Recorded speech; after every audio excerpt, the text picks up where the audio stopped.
Саламатсыз, құрметті достарым. Бүгін бәрәміш жасаймыз. 100 грамм маргарин алдым. Оған ыстық су құйдым 500 грамм. Маргарины ерейтіндей жақсылап маргаринді ертіп алдым. Суым салқындады. Және бұған мен қосқаным 1 шай қасық тұз, 2 шай қасық қант саламыз. Осының бәрін жақсылап араластырамыз. 2 қасық майонез қостым, араластырып. Одан кейін сүт құйдым 200 грамм. Және дрожжи салдым. 10 грамм дрожжи. Толық шай қасық, 1 шай қасық. Осының бәрін араластырып, ұн саламыз. Осымен қамыр илеміз. Жұмсақ қамыр. Бауырсаққа сияқты қамыр иленеді, өте жұмсақ.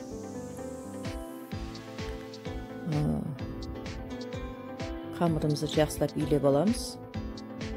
Жақсылап илеп болғаннан кейін мен 1-2 ас қасықтай сүт май құйып, оны қамырды басып қоямын. Ішіне тауық етін салатын болдық. Неге тауық етін сыртын алып тастаймыз да, тауық етін бөлшектейміз. Үлкен емес, кішіректе осындай бөлшектеп, сүйектерін жарып, ішіне саламыз. Неге саламыз? Ыдысымызға саламыз осылай. Бәрін бөлшектеп аламыз. Неге оған чеснок саламыз. Қызыл бұрыш, тұз, қара бұрыш, майонез және копченый паприка болады. Соны саламыз. Чесногымызды теркадан өткізіп аламыз. Қызыл бұрыш бәрін салдық. Қызыл ашы бұрысы. Майонез және де майонез салдық. 3 ас қасық толтырмай, 3 қасық. Шай қасық кешіресіздер. Шай қасық салдық.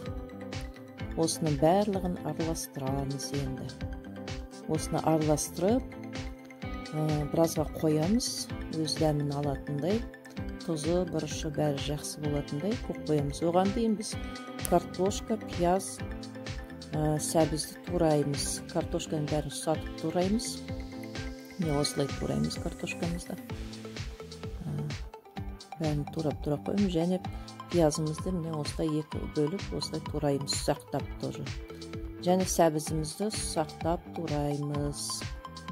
Бәрін сақтап турап, араластырып, осыған аздап майонез қосамыз, тұз бұрышымызды қосамыз, қара бұрыш тұзымызды қосамыз, кішкене дәмдеп. Осыған және мінеке жаңағы тауық етімізді түгел қосып жүріп, араластырамыз. Араластырып қоямыз да. Бізде осындай міне қамырдың ішіне салатын фаршымыз дайын болды. Енді біз қамырымызды дайын болды. Қамырымыз көтерілгеннен кейін қамырды 2 бөлек дейміз. Біреу үлкендеу, біреу кішірек. Үлкендеу ол астына кететін қамыр.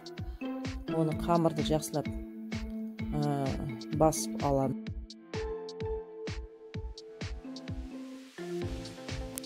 Противеньға пергамент қағазын салып май құямыз.